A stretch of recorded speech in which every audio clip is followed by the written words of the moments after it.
मित्रों, मैं महाराज कुमार गुप्ता आज के इस क्लास में मित्रों आपको स्वागत करते हैं। यदि आप बिहार स्टेट म्यूजिक से शिक्षक बनना चाहते हैं, स्टेट की तैयारी कर रहे हैं मित्रों, तो यह क्लास आपके लिए अति महत्वपूर्ण होने वाला है। इस क्लास में मित्रों हम लोग स्टेट और बीपीएससी को पूर्ण रूप से कवरेज करेंगे। मेरा उद्देश्य है शून्य से लेकर के बीपीएससी तक आपको तैयारी करवा देना। यदि मित्रों आप पीडीएफ फाइल चाहते हैं तो दिए हुए नंबर पर मित्रों आप हमें डिटेल से भेजिए, आपको तत्काल पीडीएफ प्रोवाइड करवा दिया जाएगा। मित्रों इस चैनल पर मित्रों प्रतिदिन क्लास लिए जाते हैं, अतः क्लास को आप जरूर ज्वाइन करें, ठीक है। और बिना समय गवाए हुए मित्रों आज के प्रथम प्रश्न पर हम लोग बारीकी से ध्यान देंगे। पहला प्रश्न मित्रों कि झुमरा ताल में कितनी तालियां होती है। झुमरा ताल में कितनी तालियां होती है। तो मित्रों यदि आपको आंसर मालूम है तो आप कमेंट्स में जरूर बताया कीजिए कि झुमरा ताल में कितनी तालियां होती है। तो मित्रों इसका आंसर हो जाएगा 3 ताली होती है, ठीक है। झुमरा ताल में कितनी ताली होती है? 3 ताली होते हैं, ठीक है मित्रों। व्याख्या पर ध्यान दीजिए। झुमरा ताल 14 मात्रा की ताल होती है। इसमें 3 तालियां तथा एक खाली होती है। झुमरा ताल में 4 विभाग होते हैं। झुमरा ताल को बड़े ख्याल के साथ बजाया जाता है। अगला प्रश्न मित्रों कि सुल ताल और 4 ताल किस गायकी में प्रयोग होता है। सुल ताल और 4 ताल किस गायकी में प्रयोग होता है। तो मित्रों इसका आंसर आपको हो जाएगा ध्रुपद गायकी में प्रयोग होता है। किस गायकी में? ध्रुपद गायकी में मित्रों प्रयोग इसका होता है। व्याख्या पर हम लोग ध्यान देंगे। व्याख्या है सुल ताल और 4 ताल ध्रुपद गायकी में प्रयोग होता है। ध्रुपद एक गंभीर प्राकृतिक की गायन शैली है। ध्रुपद गीत में तानों का प्रयोग नहीं होता है। ध्रुपद गायन शैली में वीर, शांति एवं श्रृंगार रस की प्रधानता रहती है। सुल ताल और 4 ताल ख्याल, ठुमरी एवं भजन के साथ नहीं बजाई जाती है। अगला प्रश्न मित्रों सुल ताल में मात्राएं होती है। कहने का मतलब है कि सुल ताल में कितनी मात्राएं होती है। तो मित्रों सुल ताल में आपको कुल 10 मात्रा होती है। कुल कितनी मात्रा होती है? 10 मात्रा होती है। इसकी व्याख्या पर ध्यान दीजिए। सुल ताल में मित्रों 10 मात्राएं होती है। यह पखावज की ताल है। सुल ताल को ध्रुपद गीत के साथ बजाया जाता है। ध्रुपद एक गंभीर प्राकृतिक गायन की शैली है। सुल ताल वीर रस प्रधान ताल है। अगला प्रश्न मित्रों कि एक ताल में कितने विभाग हैं। एक ताल में कितने विभाग हैं। तो मित्रों एक ताल में आपको 6 विभाग होते हैं। एक ताल में कितने विभाग होते हैं? 6 विभाग होते हैं। व्याख्या पर ध्यान दीजिएगा। एक ताल में 6 विभाग होते हैं। 12 मात्राएं होती है। एक ताल में 4 ताली तथा 2 खाली होती है। एक ताल तबले की ताल है। इसे बड़े ख्याल के साथ बजाया जाता है। एक ताल प्रचलित ताल मानी जाती है। अगला प्रश्न मित्रों पंचम सवारी कितने मात्रा की ताल है। पंचम सवारी कितने मात्रा की ताल है। तो मित्रों इसका आंसर आपको हो जाएगा 15 मात्रा की ताल है। कितनी मात्रा की? 15 मात्रा की। डी नंबर इसका आंसर क्या है? सही है। व्याख्या पर ध्यान दीजिएगा। पंचम सवारी ताल 15 मात्रा की ताल है। यह तबले की ताल है। पंचम सवारी ताल में 4 विभाग होते हैं। यह एक प्रचलित ताल है। इस ताल में स्वतंत्र वादन किया जाता है। अगला प्रश्न मित्रों पंचम सवारी ताल के 3 आवर्तनों में कितने मात्राएं होती है। ठीक है मित्रों, तो इसका आंसर आपको हो जाएगा कुल 45 मात्राएं होती है। कितनी मात्राएं होती है? 45 मात्रा। व्याख्या पर ध्यान दीजिए। पंचम सवारी ताल के 3 आवर्तनों में 45 मात्राएं होती है। पंचम सवारी ताल 15 मात्रा की ताल होती है। अतः 15 में 3 से गुना करने पर 15 कितना रहता है? 45। मतलब 15 गुना 3 मतलब कितना हो गया? 45 है। अगला प्रश्न मित्रों कि गंझप्पा ताल कितनी मात्रा की होती है। गंझप्पा ताल कितनी मात्रा की होती है। तो मित्रों गंझप्पा ताल जो आपको 15 मात्रा की होती है। कितनी मात्रा होती है? 15 मात्रा की होती है। व्याख्या पर ध्यान दीजिए। गंझप्पा ताल 15 मात्रा की ताल है। यह पखावज की ताल है। इस ताल को खुला और जोरदार बजाया जाता है। ध्रुपद गीत के साथ गंझप्पा ताल बजाया जाता है। अगला प्रश्न मित्रों, इस प्रश्न का आंसर बताने से पहले आपको एक सूचना देना चाहते हैं कि यदि अपने जीवन में सफल होना चाहते हैं तो प्रतिदिन एक गोल फिक्स कीजिए और उस गोल को पूरा करने में पूरा दिन लगा दीजिए। आगे आने वाला समय ऑटोमेटिक आपका सही हो जाएगा। ठीक है, इसलिए यदि आप मित्रों इस चैनल पर पहली बार विजिट कर रहे हैं तो चैनल को अभी तुरंत सब्सक्राइब कर लीजिए। ठीक है मित्रों, अगला प्रश्न है कि महा उपाध्याय उपाधि किसे मिली थी? तो मित्रों इसका आंसर हो जाएगा पंडित विष्णु दिगंबर पलुस्कर साहब को। पंडित विष्णु दिगंबर पलुस्कर साहब को। व्याख्या पर ध्यान दीजिएगा। महोपाध्याय की उपाधि विष्णु दिगंबर पलुस्कर जी को मिली थी। पलुस्कर जी एक गायक तथा शास्त्रकार दोनों थे। आपने दक्षिण स्वर लिपि की रचना भी की थी। अगला प्रश्न मित्रों, गंधर्व संगीत महाविद्यालय की स्थापना कहाँ हुई थी? पिछली बार स्टेट जो 2023 में जो स्टेट का एग्जाम हुआ था उससे मित्रों यह प्रश्न पूछा भी था कि गंधर्व संगीत महाविद्यालय की स्थापना कब हुई थी, कब पूछा था। यहाँ पर हम प्रश्न कब और कहाँ दोनों आपको प्रस्तुत कर रहे हैं ताकि दोनों में से कोई भी पूछे तो आप आराम से बना सकते हैं। तो प्रश्न मित्रों कि गंधर्व संगीत महाविद्यालय की स्थापना कहाँ हुई थी? तो मित्रों इसका आंसर हो जाएगा आपको लाहौर में। कहाँ हुआ था? लाहौर में। इसके व्याख्या पर ध्यान दीजिए। गंधर्व संगीत महाविद्यालय की स्थापना 5 मई 1901 ईस्वी को लाहौर में पंडित विष्णु दिगंबर पलुस्कर जी द्वारा किया गया था। अगला प्रश्न मित्रों, क्रमिक पुस्तक मालिका के लेखक का नाम है। क्रमिक पुस्तक मालिका के लेखक का नाम है। तो मित्रों इसका आंसर आपको हो जाएगा भारत खंडे साहब। क्या हो जाएगा? भारत खंडे साहब। व्याख्या पर ध्यान दीजिएगा। क्रमिक पुस्तक मालिका के लेखक विष्णु नारायण भारत खंडे जी हैं। मतंग जी ने विदेशी, भरत जी ने नाट्य शास्त्र तथा अबोहल जी ने संगीत परिजात ग्रंथ की रचना की है।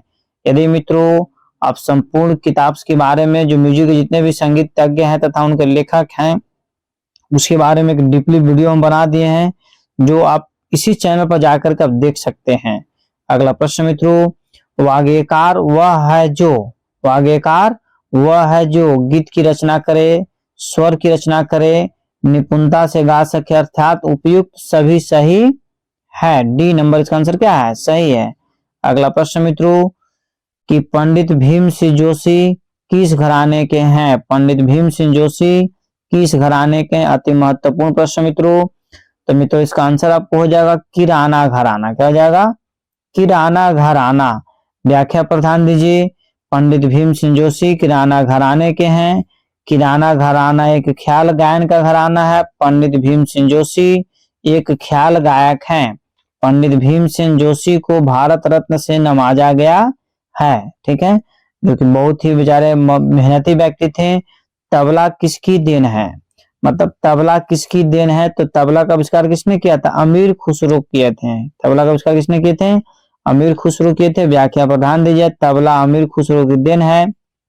तानसेन, फयाज खां तथा स्वामी हरिदास गायक हैं। अमीर खुसरो ने तबला सितार की रचना की है और कई नए नए रागों की भी रचना इन्होंने किया है। अगला प्रश्न मित्रों, जो गायन तालबद्ध नहीं हो उसे कहते हैं। जो गायन तालबद्ध नहीं हो उसे क्या कहते हैं? बताइए, आपको कमेंट्स में जरूर बताना चाहिए मित्रों। तो उसको अनिबंध कहते हैं। क्या बोलते हैं? अनिबंध। जो गायन तालबद्ध नहीं उसे क्या कहते हैं? अनिबंध कहते हैं। अनिबंध गायन तालबद्ध नहीं होते हैं। तालबद्ध रचना निबंध गान कहलाते हैं। जिस स्वर का प्रयोग राग में अधिक होता है उसे बहुत्व और जिस स्वर का प्रयोग राग में कम होता है उसे अल्पत्व स्वर कहते हैं। अगला प्रश्न मित्रों, भारतीय संगीत की कितनी पद्धतियां होती है? अर्थात भारतीय संगीत में संगीत की कितनी पद्धतियां मित्रों? तो 2 पद्धति है। कितना पद्धति है? 2 पद्धति है। ठीक है, ध्यान दीजिएगा। व्याख्या पर भारतीय संगीत की 2 पद्धतियां होती है। फर्स्ट को बोलते हैं हिंदुस्तानी संगीत पद्धति और सेकंड को बोलते हैं दक्षिणी संगीत पद्धति। हिंदुस्तानी संगीत पद्धति को उत्तर संगीत पद्धति तथा दक्षिणी संगीत पद्धति को कर्नाटक संगीत पद्धति के नाम से भी जाना जाता है।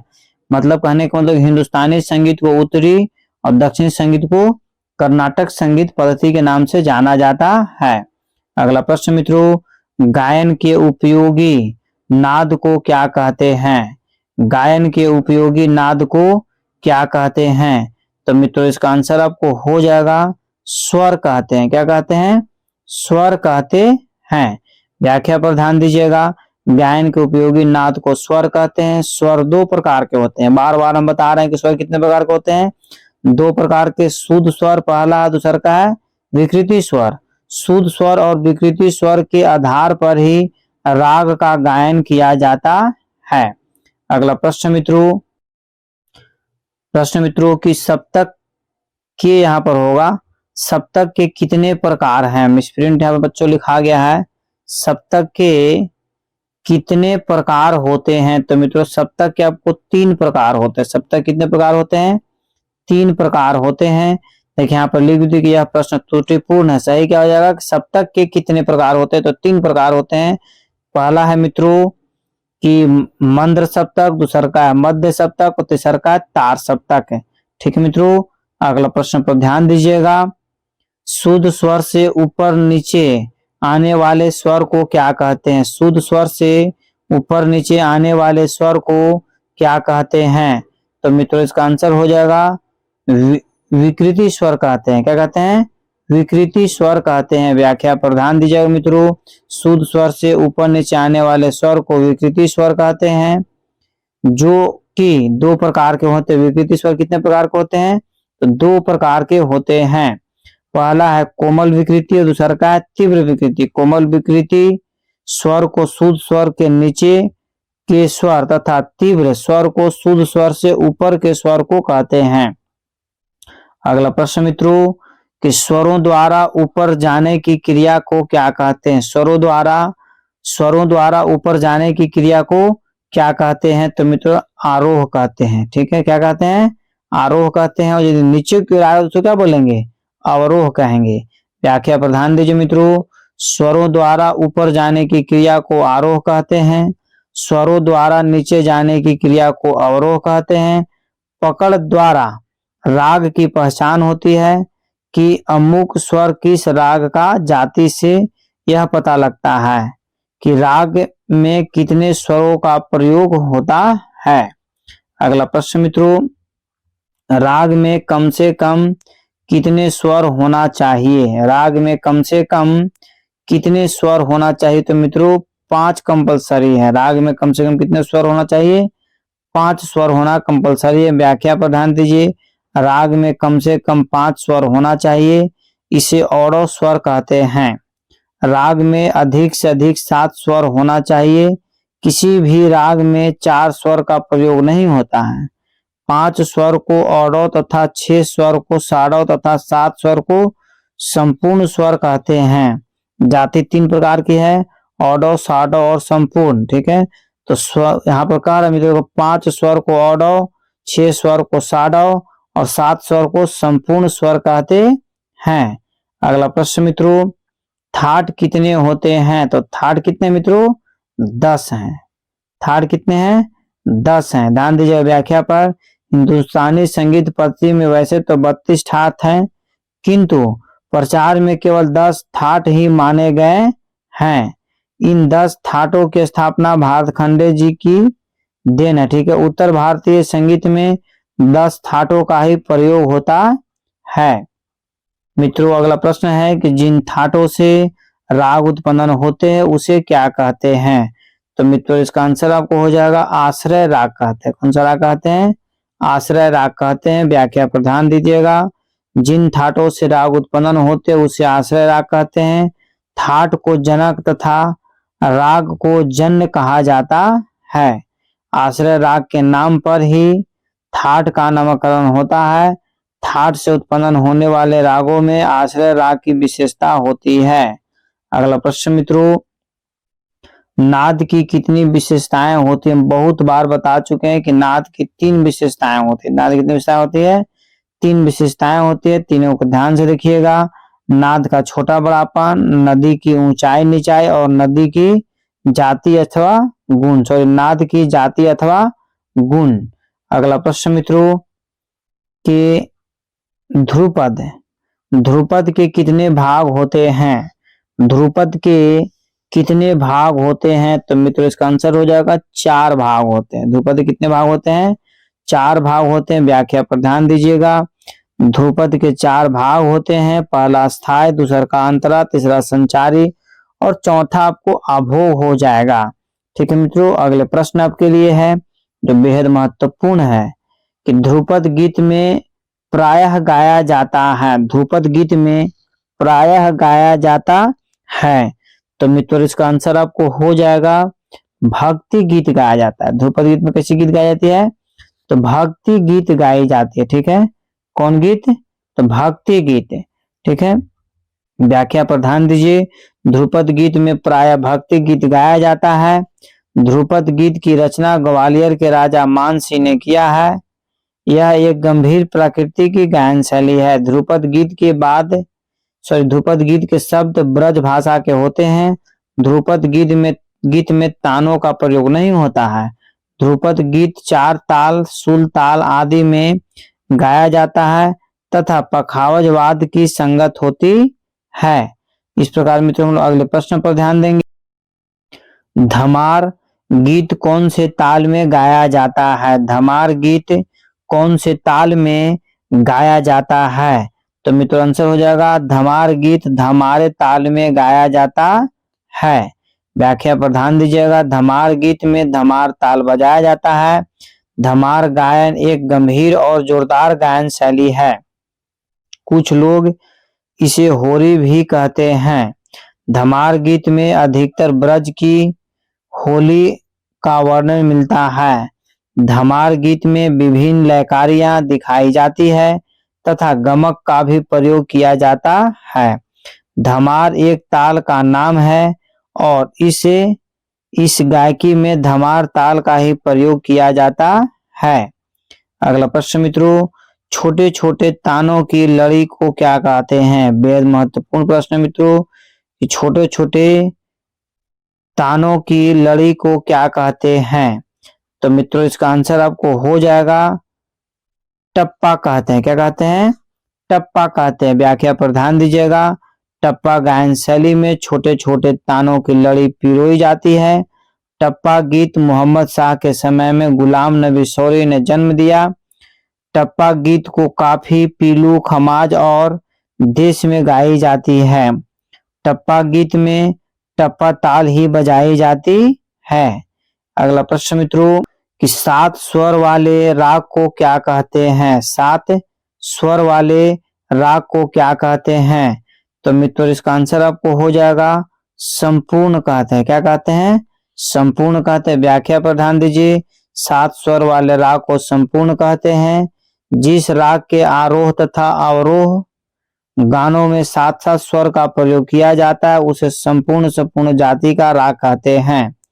5 स्वर वाले राग को ऑडो तथा 6 स्वर वाले राग को साडो स्वर वाले राग कहे जाते हैं। अगला प्रश्न मित्रों कि ख्याल कितने प्रकार के होते हैं? मतलब ख्याल के कितने प्रकार हैं? तो मित्रों ख्याल के आपको 2 प्रकार है। ख्याल के कितने प्रकार हैं? 2 प्रकार हैं। ठीक है, आपको ध्यान देना है दोनों को। व्याख्या पर हम लोग मित्रों बारीकी से केयर करेंगे। ख्याल 2 प्रकार के होते हैं। पहला है विलंबित ख्याल, दूसरा का द्रुत ख्याल।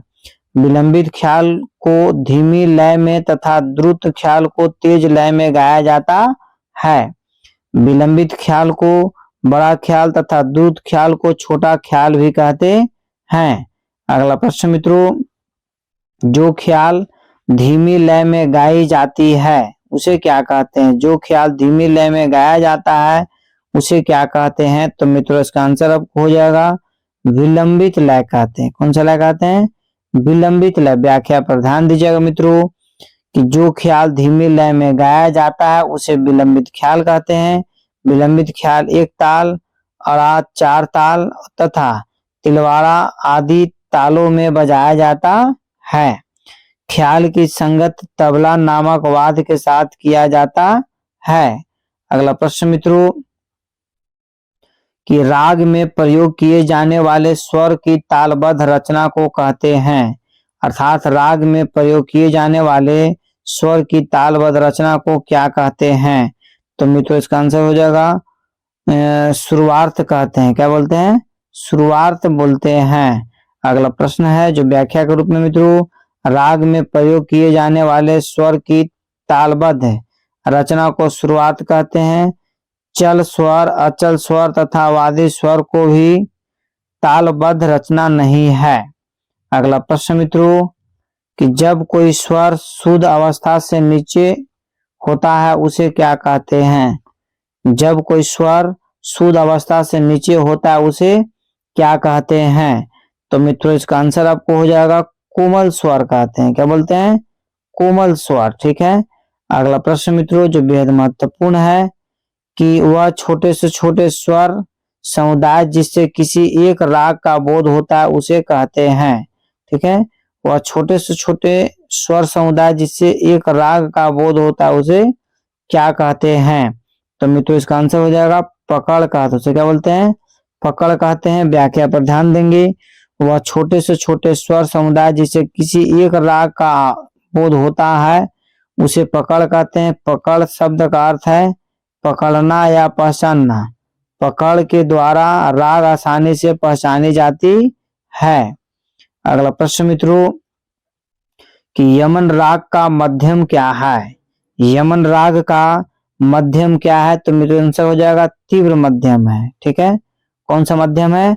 तीव्र मध्यम है। व्याख्या, यमन राग का मध्यम स्वर तीव्र म है। यमन राग कल्याण थाट का राग है। इसकी जाति संपूर्ण मानी जाती है। यमन राग का वादी स्वर ग तथा संवादी स्वर नी मानी जाती है। यमन राग को रात्रि के प्रथम प्रहर में गाया जाता है। इस प्रकार मित्रों हम लोग अगले प्रश्न पर बारीकी से केयर करें। उपा किसने प्रचलित किया था? बहुत ही बेहद महत्वपूर्ण प्रश्न मित्रों कि उपा किसने प्रचलित किया था? तो मित्रों उपा का जो प्रचलित किए थे सौरी मियाँ किए थे। किसने किए थे? सौरी मियाँ। इनका पूरा नाम था गुलाम नबी सौरी। इन्हें टप्पा को भी जन्म दिया था। व्याख्या पर ध्यान देंगे। गुलाम नबी सौरी ने टप्पा को जन्म दिया। टप्पा गीत के शब्द पंजाबी और फारसी के होते हैं। टप्पा गीत काफी, पीलू, खमाज और देश आदि राग में गाया जाता है। टप्पा गीत टप्पा ताल में ही गाई जाती है। अगला प्रश्न मित्रों श्रुतियों की संख्या कितनी है? हम इस प्रश्न को आंसर इतना बार बता चुके हैं कि आपको यदि मेरा वीडियो आप लगातार देखते होंगे तो आपको 100% याद हो गया होगा कि श्रुतियों की संख्या कितने मित्रों? तो 22 है। मतलब ये पहला आंसर क्या है? सही है। व्याख्या पर ध्यान देंगे। श्रुतियां 22 होती है। एक सप्तक में असंख्यक नाद होते हैं। उन असंख्यक नादों में से कुछ दूरी पर छोड़े गए वे 22 नाद जिन्हें अभ्यस्त कंठ व कान आसानी से गा सके विद्वान उसे श्रुति कहते हैं। श्रुति एक संगीत उपयोगी नाद है। श्रुति अलग अलग साफ साफ पहचानी जा सकती है। श्रुति संगीत की महत्वपूर्ण इकाई होती है। अगला प्रश्न मित्रों कि राग यमन की वादी संवादी स्वर है। तो मित्रों राग यमन की वादी संवादी स्वर जो है गंधार और निषाद हो जाएगा। ग और नी मतलब गंधार और निषाद हो जाएगा। व्याख्या पर ध्यान दीजिएगा। राग यमन की वादी ग तथा संवादी स्वर नी मानी जाती है। यमन राग कल्याण थाट का राग है। यमन राग की जाति संपूर्ण मानी जाती है। इस राग में तीव्र म का प्रयोग अनिवार्य रहता है। यमन राग को रात्रि के प्रथम प्रहर में गाया जाता है। रे ध म नी तथा ध स्वर यमन राग का वादी स्वर नहीं है। अगला प्रश्न मित्रों कि खमाज, ठीक है, खमाज राग के थाट क्या है? मतलब खमाज राग के थाट क्या है? तो मित्रों इसका आंसर आपको हो जाएगा असावरी है। क्या है? असावरी। कैट इसका आंसर क्या है? सही है। ठीक है मित्रों व्याख्या पर ध्यान दीजिएगा। राग खमाज अपने थाट का आश्रय राग है। खमाज राग की जाति साडो संपूर्ण मानी जाती है। खमाज राग का वादी ग तथा संवादी नी मानी जाती है। ठीक है। खमाज राग को रात्रि के दूसरे प्रहर में गाया जाता है।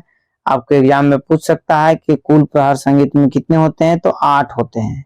अगला प्रश्न मित्रों कि बिलावल राग की जाति क्या है, मतलब बिलावल राग की जाति क्या है, तो मित्रों संपूर्ण संपूर्ण है। बिलावल राग की जाति क्या है, संपूर्ण है। व्याख्या पर ध्यान दें, बिलावल राग की जाति संपूर्ण संपूर्ण मानी जाती है। बिलावल राग बिलावल थाट का जन्य राग है। इसमें ध वादी ग संवादी और माना जाता है। बिलावल राग में सभी शुद्ध स्वर लगते हैं। बिलावल राग में प्रातः काल के समय गाया जाता है। मित्रों अगला प्रश्न है जो आज का अंतिम प्रश्न मित्रों, तीन ताल, ठीक है, ध्यान दीजिएगा। तीन ताल में कितनी मात्राएं होती है, इसके पहले वाला भी क्लास में मित्रों हम बता चुके हैं कि तीन ताल में कितनी मात्राएं होती है, तो मित्रों 16 मात्रा होती है। कितनी मात्रा होती है तीन ताल में, 16 मात्रा। व्याख्या पर ध्यान दीजिएगा, तीन ताल में 16 मात्राएं होती है। तीन ताल में 3 ताली और 1 खाली होती है। तीन ताल तबले की ताल है। इसे आदि ताल के नाम से भी जाना जाता है।